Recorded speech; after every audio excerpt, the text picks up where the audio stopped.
A national monument right in Albuquerque's backyard has been a dumping ground for construction companies for decades. And now we've got to clean up all that mess. So we sent our Eddie Garcia to take a look at it.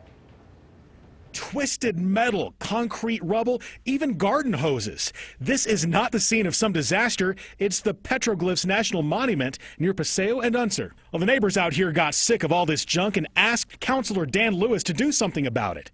And he did. Removed over 350 tons of material. The city's open spaces department is teaming up with a private contractor to clean up all the trash. They've been at it for almost a month, and this is hard work.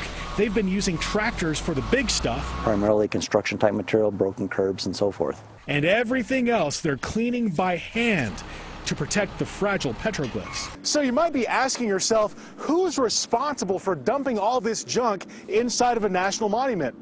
Well, the answer is a little bit more complicated than you might think. You know, unfortunately, we can't actually trace who brought this up or not. Well, that's because a lot of this was dumped here 30, 40 years ago, back when we were building up the west side. Sometimes contractors, builders and so forth came and dumped stuff way out on the outskirts of town. Well, this is no longer quite the outskirts of town. So how much is this costing?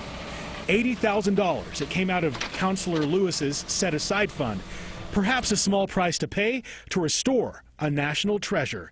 Eddie Garcia, KOB Eyewitness News 4. And that cleanup project will wrap up at the end of the month.